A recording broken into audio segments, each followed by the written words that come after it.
Okay. This is still our theme. We are remaining steadfast in Christ. 1 Corinthians chapter 15, verse 58. Therefore, my beloved brethren, be steadfast, immovable, always abounding in the work of the Lord, knowing that your labor is not in vain in the Lord.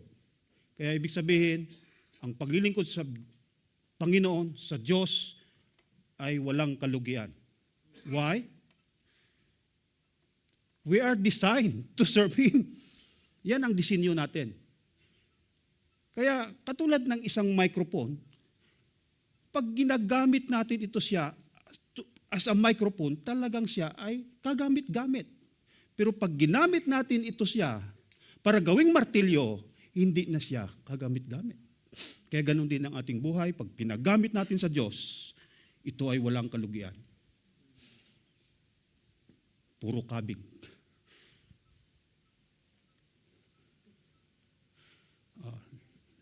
Let us all stand to read our scripture for today.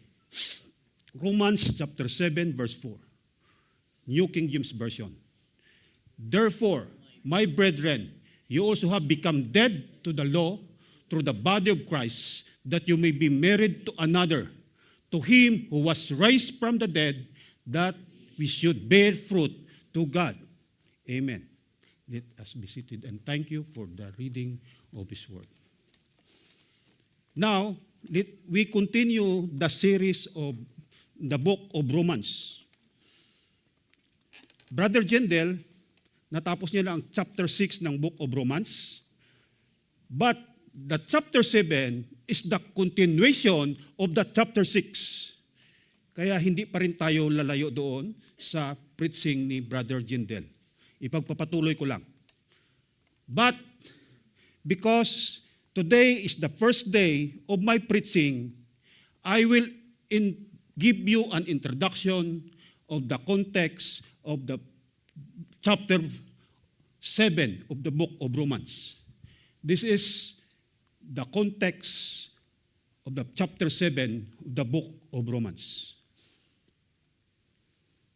Introduction of the book of Romans, chapter 7.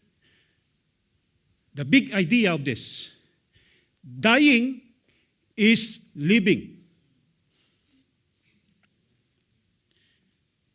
Very spiritual. Kaya ito siya malalim, pero pag tayo ay believer, naunawaan natin ito. But kung hindi tayo believer of Christ, hindi natin ito mag-grasp. Akalain mo kung mamatay ka, doon ka pa makapamuhay? Mamamatay ka, doon ka pa mamumuhay? Baliktad, ano? Kaya baliktad talaga ito yung God natin, tinuruan. Kaya si Jesus ayaw maniwala yung iba, nagagalit eh. Baliktad ang tinuturo. Sabi nila, ano itong tinuturo ang tao nito? Mamamatay para mabuhay. Yan ngayon ang tatalakayin natin. Kaya ito yung introduction of the book of Romans in chapter 7. Let us start from this review. Ito siya part of the introduction of the book of Romans in chapter 7. Greetings, who is the Lord? Romans chapter 1 verse 1 to 6. Paul, a bondservant of Jesus Christ, called to be an apostle, separated to the gospel of God, which He promised before through His prophets in Holy Scriptures, concerning His Son, Jesus Christ, our Lord. This is our Lord, Jesus Christ, who was born the seed of David according to the flesh, and declared to be the Son of God with power according to the Spirit of holiness by the resurrection of the dead. Through Him, we have received grace and apostleship for obedience to the faith among all nations for His name, among whom you also are the called of Jesus Christ. All of us, we are called. Receive grace and apostleship. You know what is apostleship? Representative. Send out. We are sent out from the kingdom of heaven as a believers. We are sent out to this world. Kaya mayroon tayong responsibilidad according to Apostle Paul. Kaya sinabi niya, we, hindi I, we. For obedience to the faith among all nations for His name, among whom you also are called of Jesus Christ. We are called. Paul as a messenger of the gospel. First, I thank of God through Jesus Christ for you all, that your faith is spoken of throughout the whole world. For God is my witness, whom I serve with my spirit in the gospel of His Son. Ano man ang ating ginagawa, nag-church ako ngayon, naging usher ako ngayon, naging preacher ako ngayon, then I pray, as a believer, we know that God is our witness for what we are doing. Hindi tayo pumunta sa church because of our own. We are here because of God. Ngayon, kung hindi ka man pumunta dito because of your obligation only, mananagot tayo kay Lord.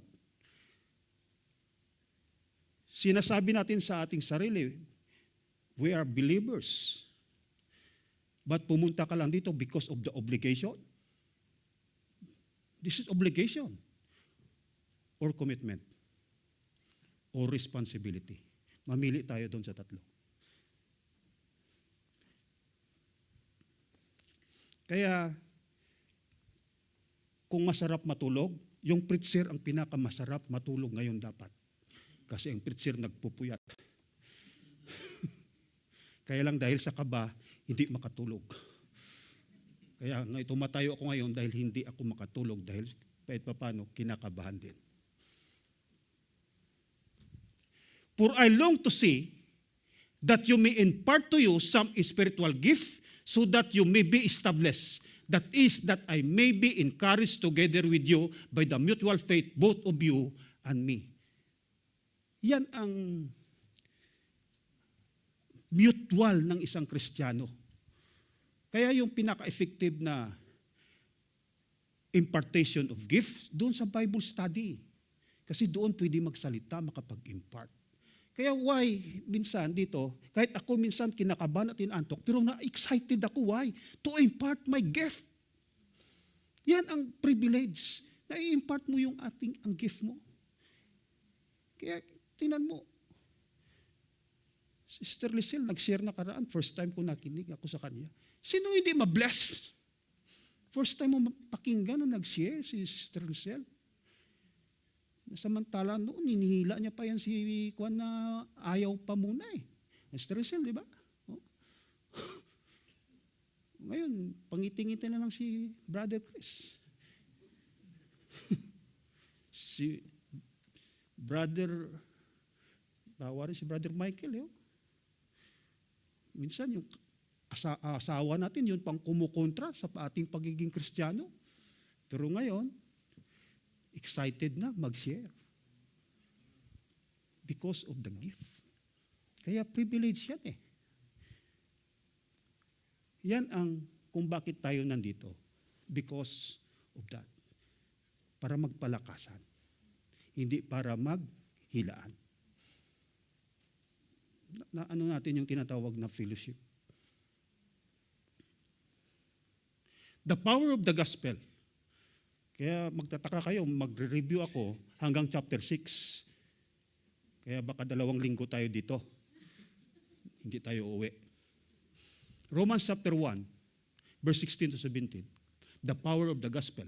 For I am not ashamed the gospel of Christ, for it is the power of God to salvation, for everyone who believes, for the Jew first, and also for the Greek. For in the righteousness of God is revealed from faith to faith, and it is written, the just shall live by faith. Oh, at saan nanggaling yung salvation?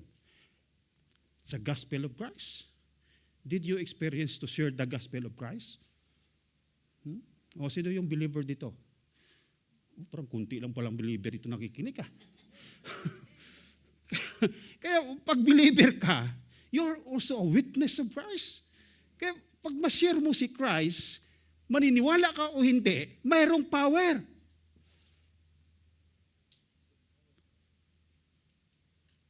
The gospel of Christ. Kaya yung tao, kahit na akala mo ano lang yan, may kapangyarihan ng Diyos para siya'y maligtas. Ang trabaho mo lang is to share the gospel of Christ. Kaya, pag i-underestimate mo, napakasalbahe naman yan. Pag kinsiran ko kaya yan, maliligtas kaya yan. Hindi natin trabaho yun. Trabaho ng kapangyarihan ng Diyos. Ang atin lang, ibuka lang natin ng ating bibig na may pananampalataya na tayo'y naniniwala at ikaw naniniwala sa iyong sinasabi din na may kapangyarihan ang gospel of Christ. Pero kung ang iyong sinishare, labas sa iyong ilong, yan, I don't think mayroong kapangyarihan. Kaya pag sinabi mo, binasa mo, paniwalaan mo. That's it. Hindi mo na trabaho yan kung maligtas siya o hindi. Basta binasa, share, paniwalaan mo. Kasi why? There is a power of God to salvation for everyone who believes. For the Jew first and also for the Greek. For in the righteousness of God is revealed from faith to faith. Because in salvation, pag totoo kang na-save at totoo siyang na-save, there is the righteousness of God imparted to him. At hindi magkaila ng iyong kapitbahayan. Malalaman ba ng kapitbahay mo maligtas ka? Mamaya malalaman nyo. Kung malalaman ng kapitbahay mo kung ikaw ay ligtas o hindi. God's wrath on unrighteousness. For the wrath of God is revealed from heaven against all ungodliness and unrighteousness of men, who suppress the truth in unrighteousness, because what may be known of God is manifest in them, for God has shown it to them, for since the creation of the world, his invisible attributes are clearly seen, being understood by the things that are made, even his eternal power and Godhead, so that they are without excuse. Kaya minsan pinoproblema natin, naligtas pa ito yung mga Muslim? Naligtas pa yung mga Hindu? Ito sinasabi ng Lord. The Bible said, the God even his invisible attribute nagmamanifest, nagpakilala sa kanila na mayroong Diyos. Even before the foundation of the world, God manifest himself to those all things that he created. Kahit ikaw hangin. Sino mag-create ng hangin? Nabubuhay ka, walang hangin. Sino mag-create niya? May tao ba mag-create niya? May demonyo mo na mag-create niya na mabubuhay ka? Gusto ng Diyos pa. Ang sarap ng hangin. Pag demonyo ang mag-create yan, pahirapan ka ng hangin, baka mabaho. Totoo.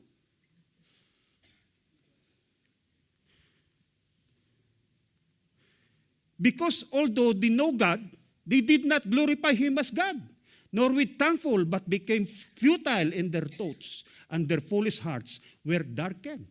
Futile. Sabi niya, useless ang paniniwala sa Diyos. Mamuhay ako ng sarili ko. Kaya ito yung pinakamahirap. Alam mo, minsan ako sa sarili ko na nahalata ko minsan pag hindi mo maipapractice. Ito yung sinasabi niya rito, they did not glorify him as God, nor were thankful, but become futile in their thoughts. Pa yung maliit na bagay, hindi tayo marunong magpasalamat sa Diyos, na ito'y galing sa Diyos. How much more paano kung malaking bagay? Dahil hindi ka nasanay magpasalamat sa Diyos, mag-honor ng Diyos ng lahat ng bagay. Mawala na. Hindi na tayo matuto magpasalamat hanggang sa matabunan ka na ng mga bagay na ito. At ang mga bagay na ito na ang maging Diyos. Nakuha natin ang ibig sabihin nito. Ito kung bakit ang tao hindi naniwala. Because, sabi niya rito, foolish heart were darkened. Why their foolish heart is darkened? Yung foolish, hindi ibig sabihin yan ay walang alam. Yung walang alam, ignorant. That's different. Yung foolish, yung alam niya, pero ayaw niyang paniwalaan. Kaya sabi niya pa rito, professing to be wise, they become fools. And change the glory of the incorruptible God into the image made like corruptible men, and birds, and four-footed animals, and creeping things. Kala mo, sinamba na yung creator.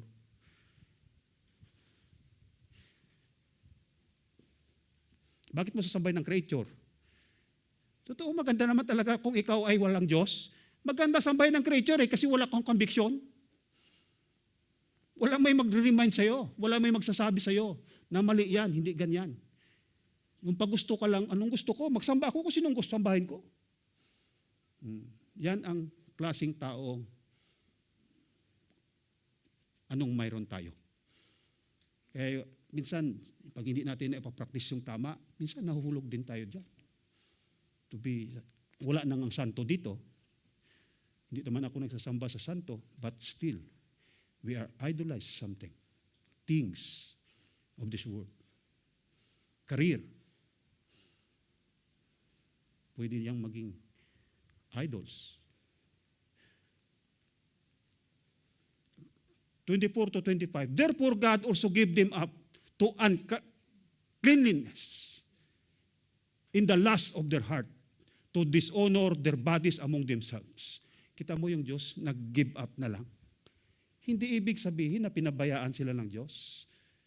Because Diyos gave them up to uncleanliness in the lust of their heart. Dahil alam mo na, yung tama, ayaw mo pa. Alam mo na tama eh. Pero ayaw mo, you disregard it. Narinig mo na eh. May isip ka eh, may will ka, may intellect ka, pero alam mo na, hindi mo pa rin pinaniwalaan. Kaya pinabayaan ka na ng Diyos.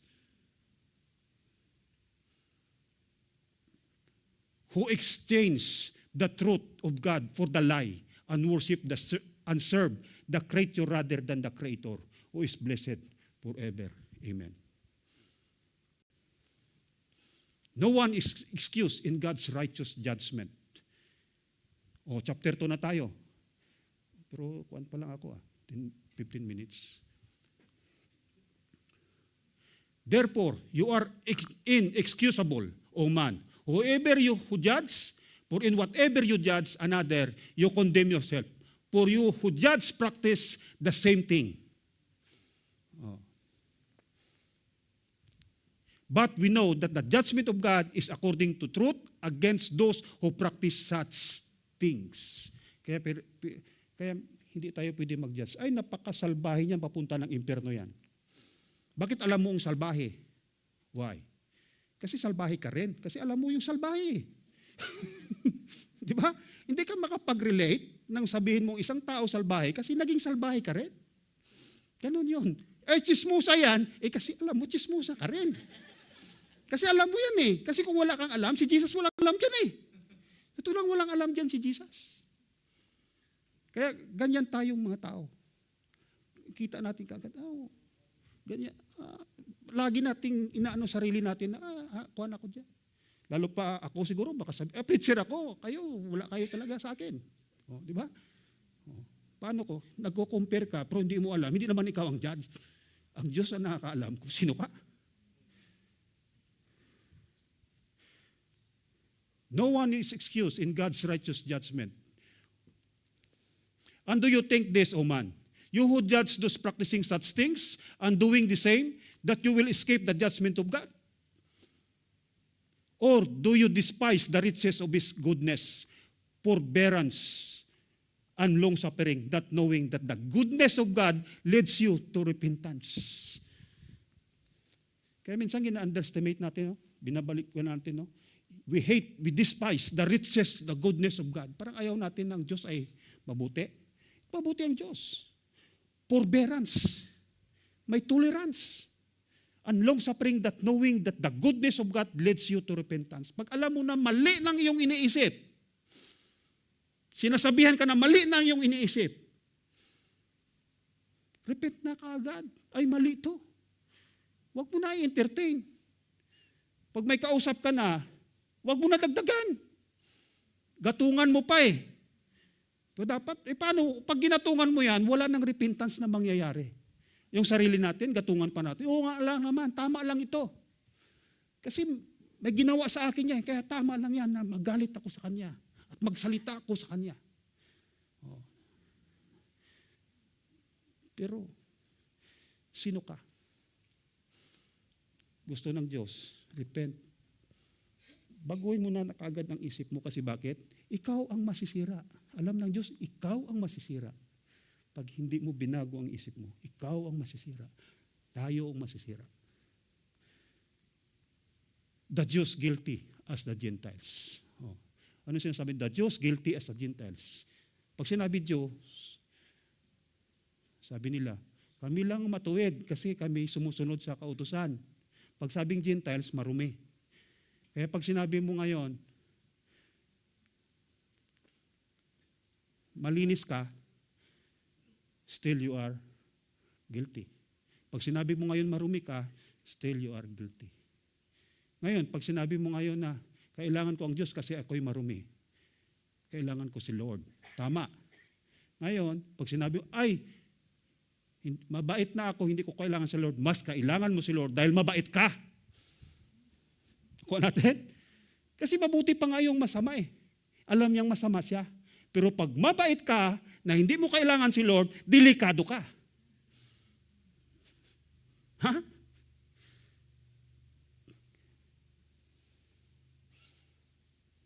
Indeed, you are called the Jew, and rest on the law, and make your boast in God. Kasi magiging mayabang ka. No one is good, only God. Even Jesus said.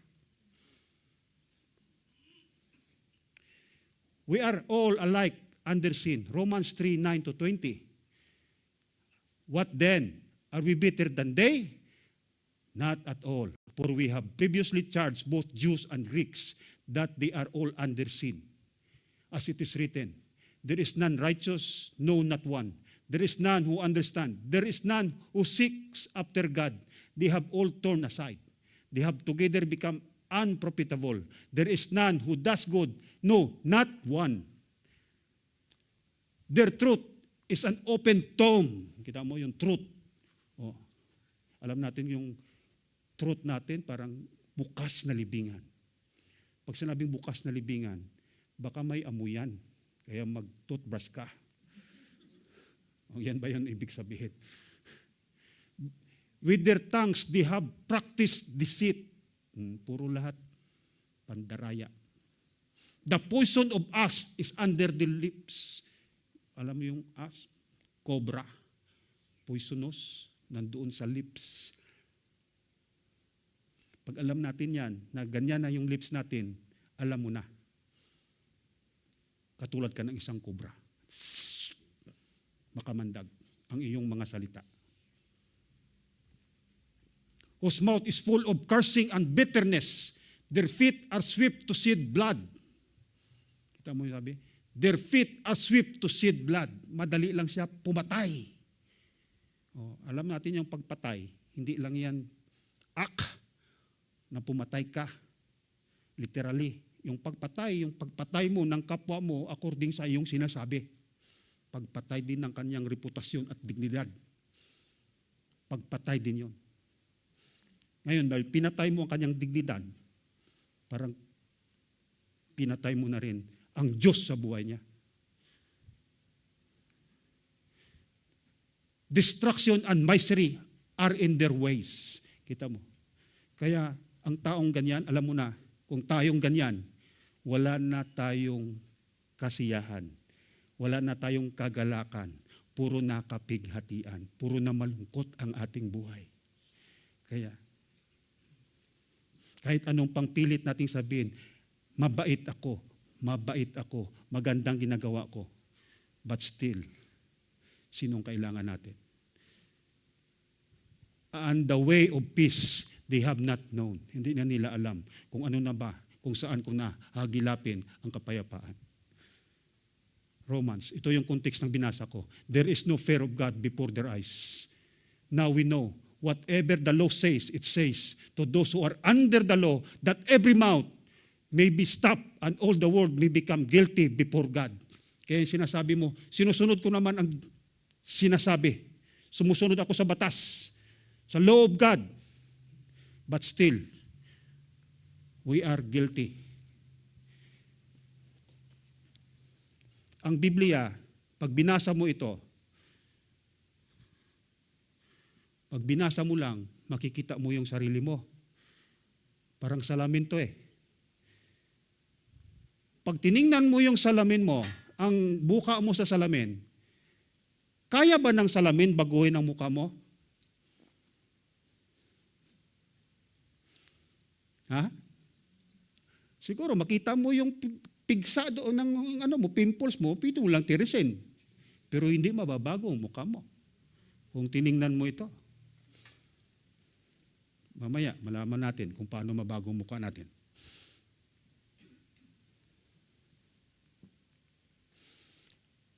According to Isaiah, but if we are all alike an unclean thing, hindi ko pa nabos. Therefore, by the deeds of the law, no flesh will be justified in His sight. For by the law is the knowledge of sin. Kalimutan ko, hindi ko nabasa. Ito yung Biblia, ito lang ang magsabi sa atin kung sino tayo. Nagpakilala sa atin ang law, kung ano man ang law, kung ito man siya ay moral law, or anong ang law na ginagamit ng Israel? Yung Mosaic law.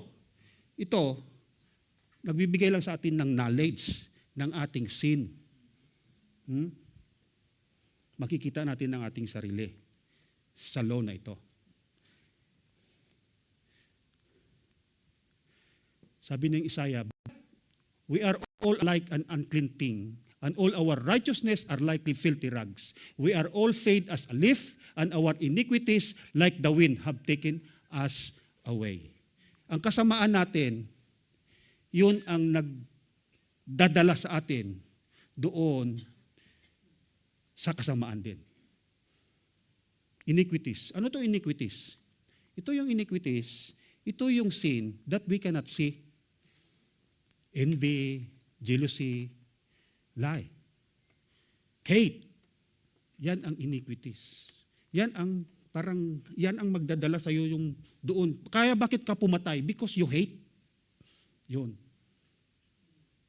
Kaya bakit ka nagagalit sa iyong kapwa? Because sometimes you're jealous. Yan hindi nakikita. Walang nakakaalam yan, ikaw lang. Pero lahat tayo mayroon yan sa loob. Pag hindi ma-deal yan, kakainin tayo niyan. Taking us away. The propitiatory sacrifice. Ito na yung sagot. Remedy. But now the righteousness of God apart from the law is revealed, being witnessed by the law and the prophets, even the righteousness of God through faith in Jesus Christ to all who believe. For there is no difference, for all have sinned and fall short for the glory of God. Only faith in Jesus Christ ang kailangan natin. Kahit basahin mo pa ito, lahat-lahat, pag wala tayong faith, walang righteousness, walang mangyayari sa atin. Because the secret of righteousness is not the mirror, but is for faith. Faith in Jesus Christ.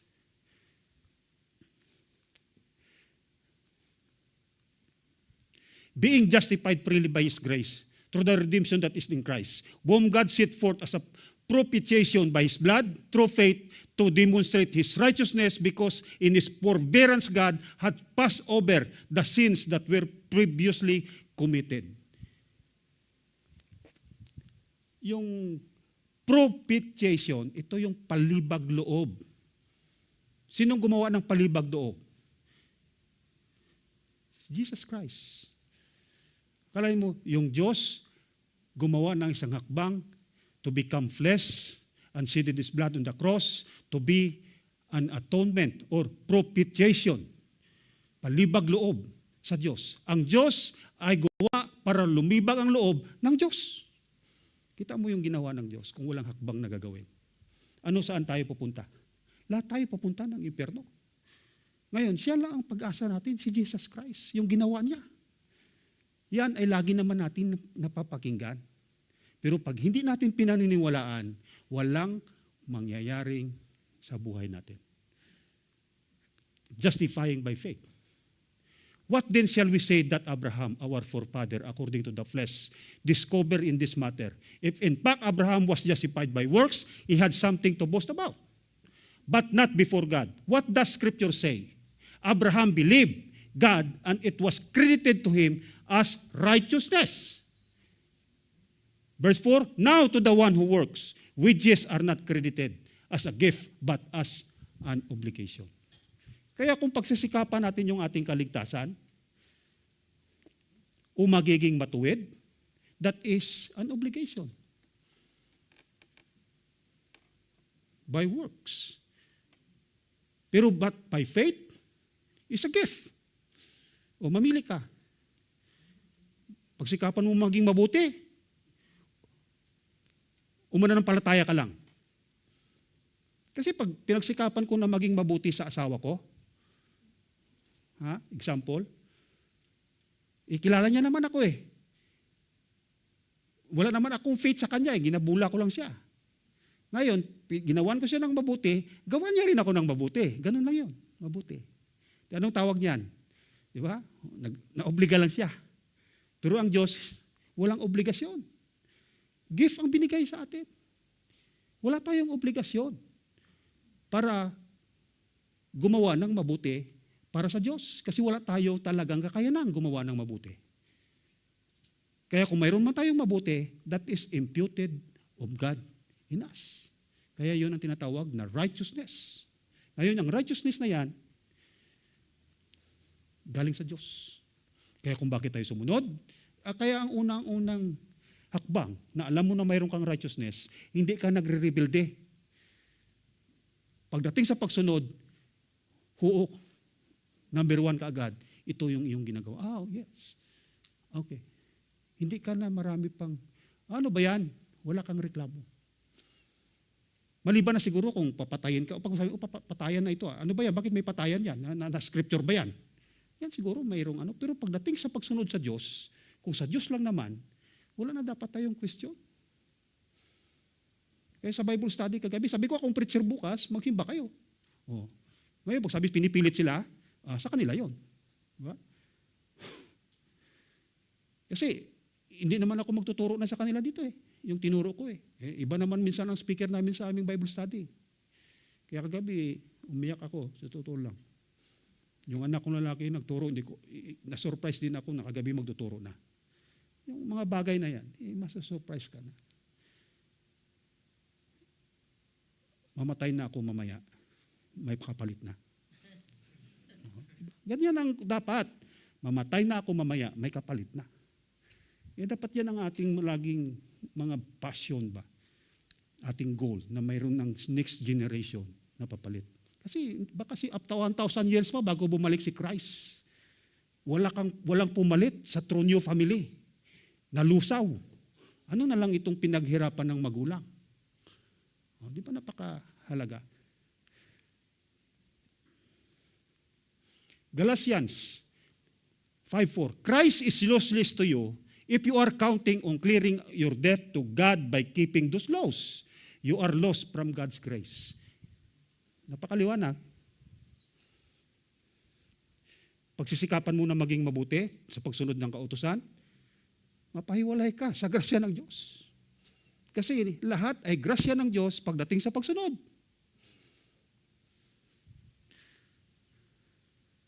Introduction into His grace, chapter 5, verse 1 to 5.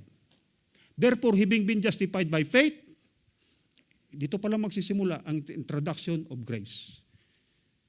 Therefore, having been justified by faith, we have peace with God through our Lord Jesus Christ, through whom also we have access by faith into His grace, in which we stand and rejoice in hope of glory of God. And not only that, but we have also glory in tribulation, knowing that tribulation produces perseverance. And perseverance, character, and character, hope. Now hope does not disappoint because the love of God has been poured out in the hearts of by the Holy Spirit who was given to us. We are justified by faith. Napakahalaga ng we are justified by faith. Kasi why? through whom also we have access by faith into His grace. Like Moses, sabi ni Moses, Lord, I want to see your glory. Sabi ng Diyos, pag pinakita ko sa iyo ang aking glory, ang aking mukha, mamamatay ka. But, sinabi rito, we have access. Kaya sabi niyang Diyos, sige, magtago ka doon sa may bato, doon sa may butas ng bato, pag dumaan ako, tatakpan ko lang ng aking kamay para hindi mo ako makita pagdaan ko. Pagdaan ng Diyos, nakatalikod na nakita niya, likod lang ng Diyos. Kaya si Moses nang bumaba, lumiliwanag ang kanyang muka. Kaya tayo, because we are justified by faith,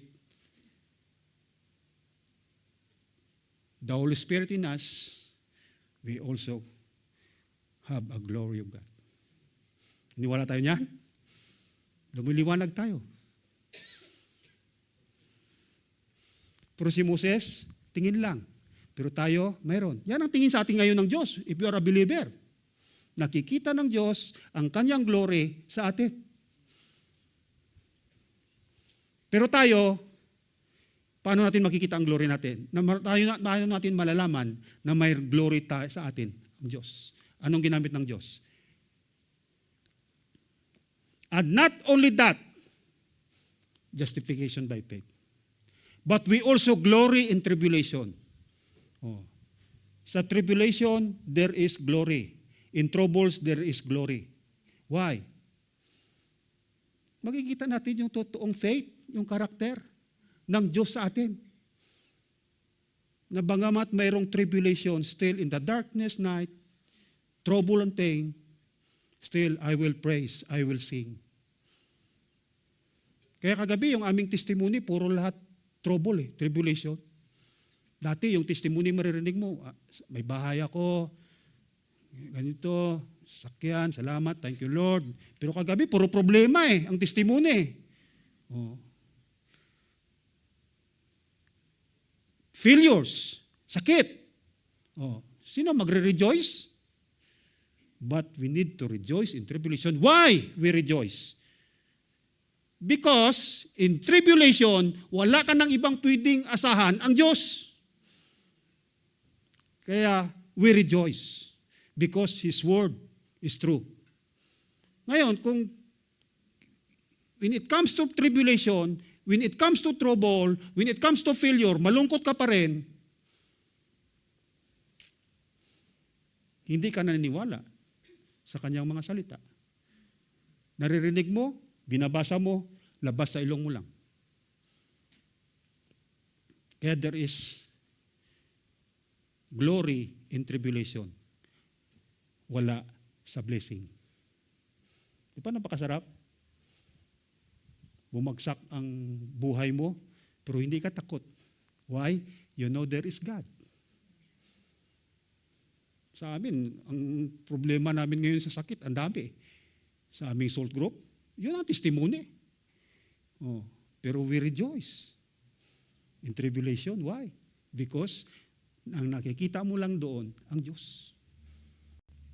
Walang pinakamahalaga sa buhay ng isang tao na ang kanyang sentro ng buhay niya, ang sentro ng kanyang pinagtitiwalaan, ang Diyos.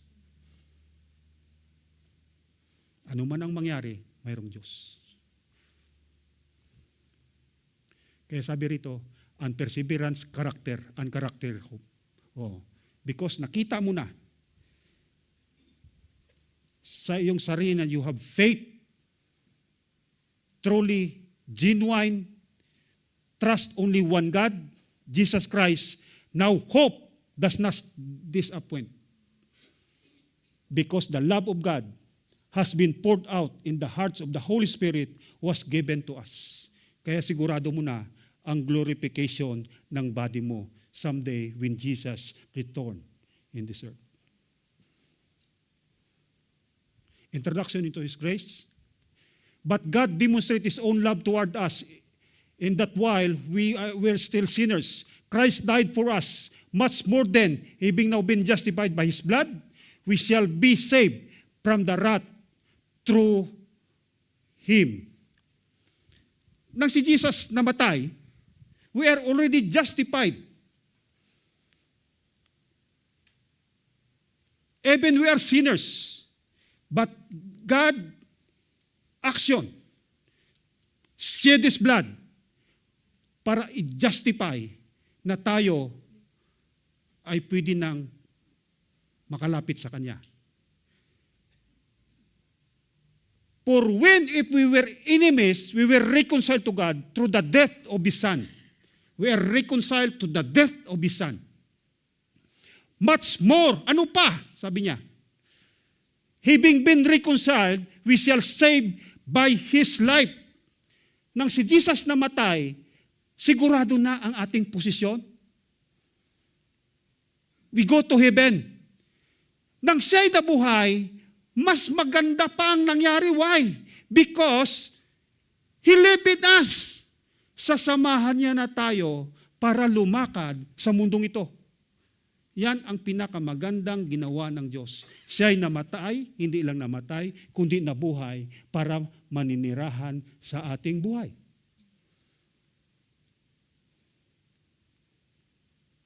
Our heritage of sin, 12. Therefore, just as though one man's sin entered the world, and death through sin, and those deaths spread to all men because all sin. Sinabi rito kay Adam. Because of sin, death spread to all men because all sin. Ito binabanggit kay Adam. Paano nangyari yon? When God commanded Adam,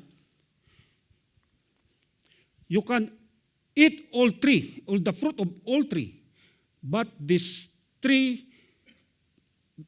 the fruit of this tree of good and knowledge of good and evil, you cannot eat.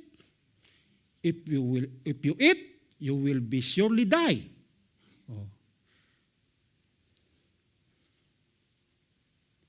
Nang sa panahon na yon, yung death, wala pang power.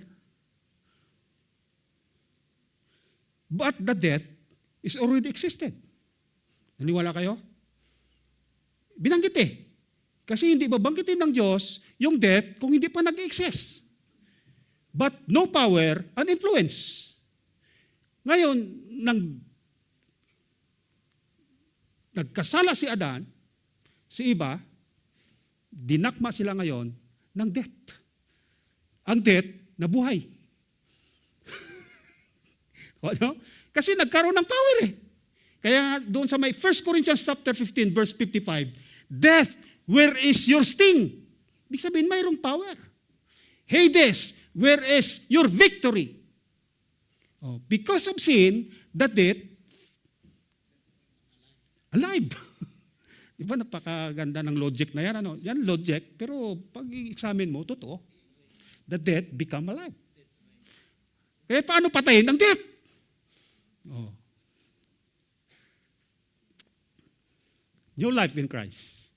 Yes, Adam's one sin brings condemnation for everyone, but Christ, now act of righteousness, brings a right relationship with God and new life for everyone. Because one person disobey God, many become sinners. But because one another person obey God, many will be made righteous. Doon nagsimula. Naging righteous yung tao because of the obedience of Jesus Christ.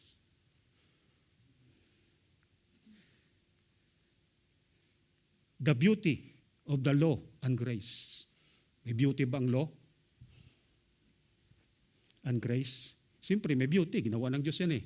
That is holy. Kaya may beauty. Tingnan natin yung beauty niya. God's law was given so that all people could see how sinful we were. But as people sinned more and more, God's wonderful grace became more abundant.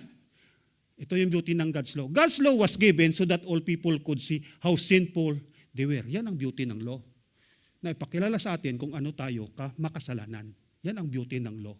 But as people sin more and more, God's wonderful grace become more and more. The more ka nagkakasala, the more tayo nagkakasala, grace is enough for me.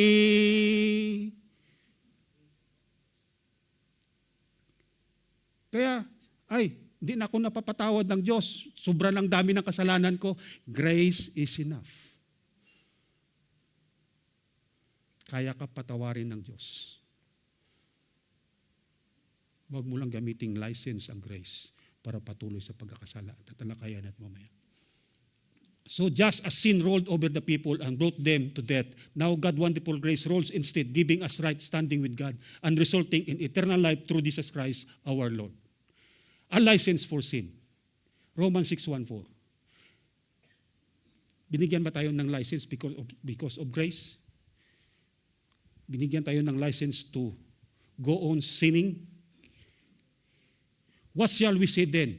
Shall we continue in sin that grace may abound? Certainly not. How shall we do died to sin, live any longer in it? Or do you not know that as many of us as were baptized into Christ, Jesus Christ, were baptized into His death? Therefore, we were buried with Him through baptism into death, that just as Christ was raised from the dead by the glory of the Father, even so, we also should walk in the newness of life. We are all baptized in Jesus Christ as we believe in Jesus Christ. Now, if we baptize in Jesus Christ, the name of Jesus, we also baptize to His death. Ngayon, gusto kong maunawa natin, what is baptism? Baptizo is to immerse. Oh. Ito, tinatanong ko, ano ba ng kapitbahay mo na ikaw ay believer ni Jesus Christ? Ito, ano napapansin natin? Ito tayo ngayon, no? Immerse. Kaya walang baptism ang Biblia, walang baptism na sprinkle na tinuturo eh. Kaya immersion. O immerse, nakita yung immerse? Yung baso tayo yon. Anong napansin nyo sa baso? Ha? Yung baso, hindi nyo makita. Basta may baso sa loob. Nakita nyo, pulutin ko ulit ha. Mamaya sabi ako may magic. Yan. Yung baso, yan. Kita mo, hindi na nakita, no? Pero tama rin yun, hindi ka na nakita eh, kasi namatay ka nga eh. Kaya dapat hindi ka na makita nga, si Jesus na lang. Yan na, ito yung baso. Ano nakita niyo sa baso? Di ba ang baso may laman? May laman na tubig, wala. Yung sa loob. Ang sa labas niya may tubig, wala. Meron. Okay. Anong ibig sabihin pag ikaw ay na-immerse? The water baptism is only a symbols that you are full inside, covered outside. Ibig sabihin, when you accept Jesus Christ, you understand you are the believer and the follower of Jesus Christ. When you are a follower of Jesus Christ, mayroong manifestation sa loob at mayroong ding manifestation sa labas. Nakuha natin? Kaya yan ang tinatawag na why we immerse in water. Kaya hindi lang siya sabi na symbols. Kaya we baptize kasi malalaman talaga ng tao, ng kapitbahay natin, na we are the believer of Jesus Christ according to our life. May nagsabi na ba sa atin na tayo ay believer ni Jesus Christ? Huwag mo sabihin na, ay Christian ka. Believer ka ba ni Jesus Christ? Follower ka ba ni Jesus Christ? Disciple ba talaga tayo ni Jesus Christ? Kaya pag tinanong na ako, pagkausap ko na, sinabing Christian, sinasabi ko agad, I am a disciple of Jesus. Magtanong ka na, bakit ano pinagkaiba ng disciple sa Christian? Ha? Alam nyo na kung anong pinagkaiba ng Christian at saka sa disciple. Maraming Christian pero hindi disciple. Bakit? Nakarinig lang na-offend na. Ayaw na mag-church. Disciple ba ni Jesus yan? Alam niyo yung offense, common yan. Lalo pa sa church. Hindi iyan sabi na sa labas-labas lang. Sa labas hindi ka pa ma-offend eh. Pagalitan ka ng boss mo, hindi ka ma-offend. Kasi bakit? Sinusulduhan ka eh. Pero sa church, sino ka magsalita sa akin? Wala kang karapatan. Pero, bakit? Inaalaw ba ng Diyos yan? Inaalaw. Para to check who you are. Kaya patawarin mo na lang yung nang-open sa'yo. Pero hindi mo alam, na-check mo ang sarili mo. Na ikaw, still, hindi papatay. Malapit na tayo. Sabi ko Sabihin, bakit ka na-open? Kasi hindi ka papatay. Kaya hindi ka mabubuhay. Hindi ka makapamuhay. Alam mo yung patay? Kahit nasabihan mo pa yan na bubo, pangit, walang reaksyon yan. Itaas mong kamay, walang reaksyon yan. Itaas mo, susunod lang yan, kamay, itaas kamay.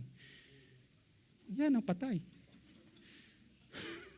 Kaya dying is living. Kaya gusto mong mamuhay, na tama, sumunod sa Diyos, mamunga sa Diyos, mamatay ka. Huwag namang bato. Baka bato pakapal na mukha yun.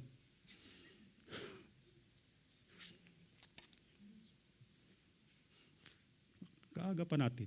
Lapit akong matapos Wala ba natutulog dyan? Okay. Wala may natutulog Bagalan nga natin para may makatulog.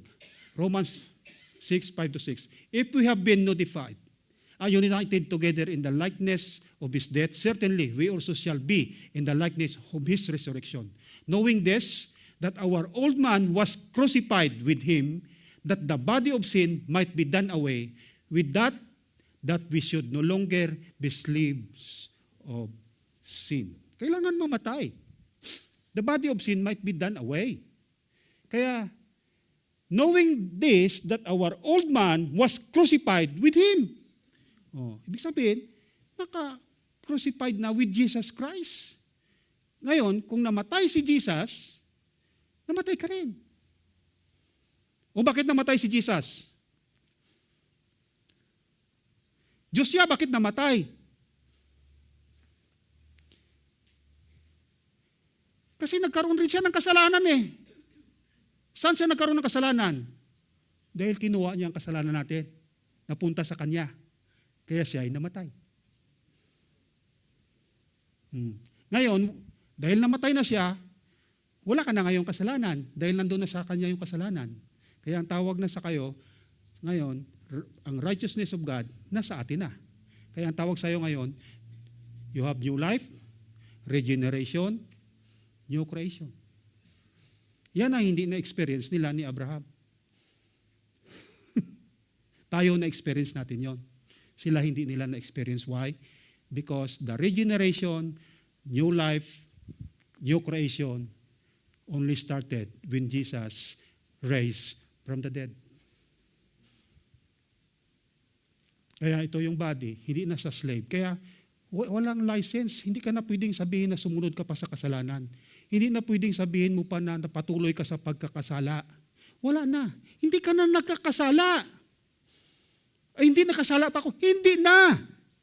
Kasi nga natay na ang kasalanan doon sa cross. Ngayon, kung nagkasala ka, hindi na pagkakasala yun. Pagkakamali lang. Pero pag nagpapatuloy ka sa pagkakasala, hindi ka naligtas. Kasi hindi ka na-convict. Tingnan mo pag magkasala ka, pag kinokonsensya, sino bang believer dito na pag magkasala, baliwala lang? Sino ba believer dito? Pag magkasala, baliwala lang. Pag baliwala lang, hindi ka believer. Hindi ka pa naligtas. Kasi okay lang sa'yo Pero pag mayroon, ay, kasala ako. Kahit sa isip lang, sabi mo na, Lord, I don't like this, Lord. Ayoko nito. Yan ang taong dahan-dahan na mamatay.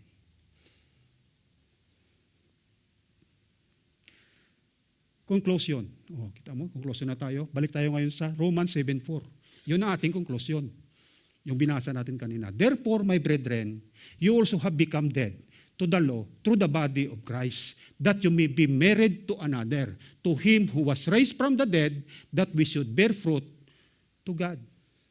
We are already united to Christ. Married.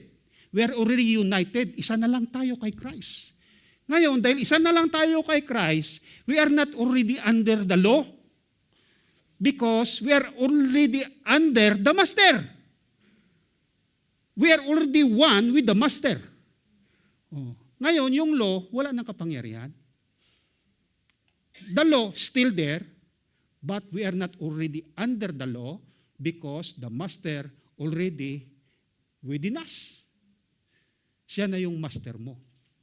Hindi na yung law.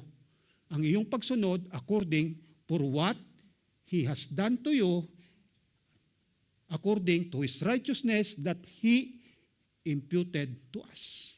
Yan ang ating nilalakaran ngayon. Yung kanyang righteousness na sa kanya. Hindi doon sa law. Ay, yan o. Ay, yan ang sinabi dyan. Lakaran ko. Hindi. Yan ang sinabi dyan.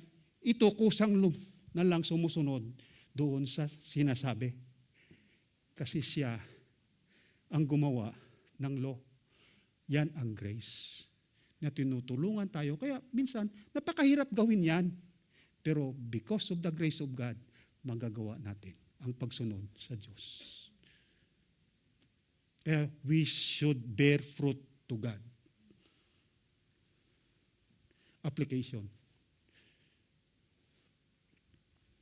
Stop trying. Start dying. Kaya huwag natin pagsipapan na maging mabuti. Kasi importante, sikapan natin, paano mamatay sa sarili? Ha? Kaya pag may mga offense, may mga troubles, character, tanggapin mo yan. Yes, Lord. Thank you. You allow it. Oh, may mga suliranin sa buhay. Yes, Lord. Maybe you allow this. Ngayon, makikita mo na ang Diyos. Ito na. Ito na ang Diyos. Because of the trouble. Stop trying. Start dying. John 12:23-24. Sabi niya, but Jesus answered them saying, the hour has come that the Son of Man should be glorified. Most assuredly I say to you, unless a grain of wheat falls into the ground and dies, it remains alone. But if it dies, it produces much grain. Yan ang taong namamatay. Si Jesus namatay. Anong produce niya? Ano yung na-produce ni Jesus? Believers! Oh. Ngayon, pag ikaw namatay,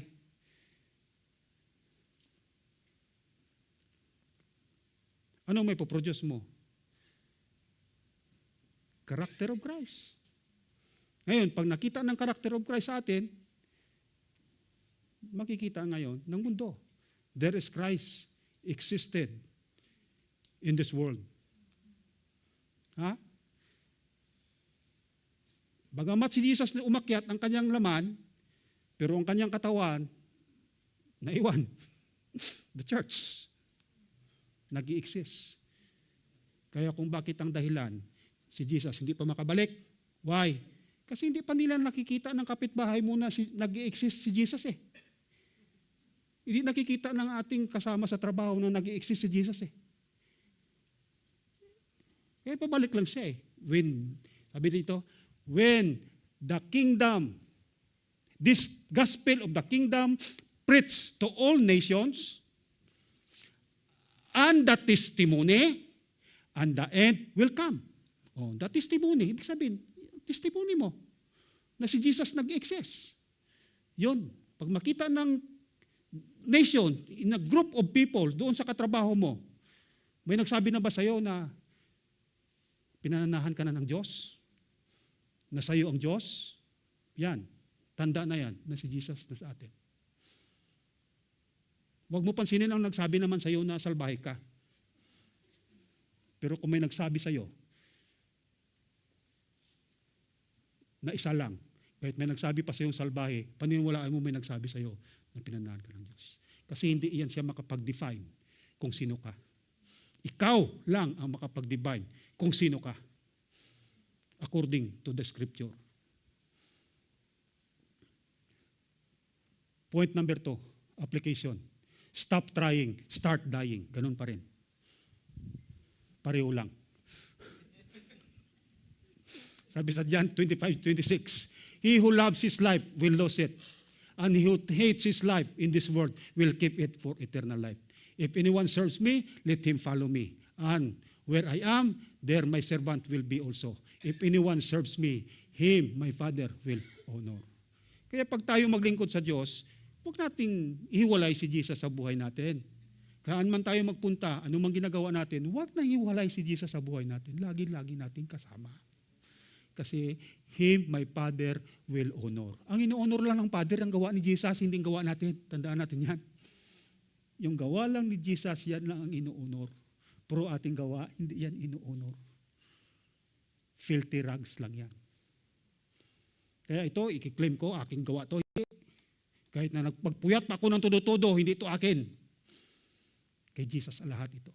Kasi hindi ko kaya ito sasabihin sa inyo kung akin-akin lang. Alam ng asawa ko yan eh. Kaya ang asawa ko nagugulat minsan sa English ko, minsan marami. Amen. Glory to God. Hallelujah. Let us pray. Lord, salamat Panginoon sa buhay namin. Salamat Lord sa cross, Lord. And also the resurrection, Lord. Because we can live according to your will, according to your purpose, Lord. Thank you, Jesus. At lahat kami, Panginoon. Patawarin mo kami, Lord, kung anuman kami, Panginoon, ang buhay namin, Panginoon. Ayaw namin lang ganitong buhay na minsan ay nakapapako kami sa isang kalagayan, Panginoon, na hindi kami makakilos because we live according to our old self.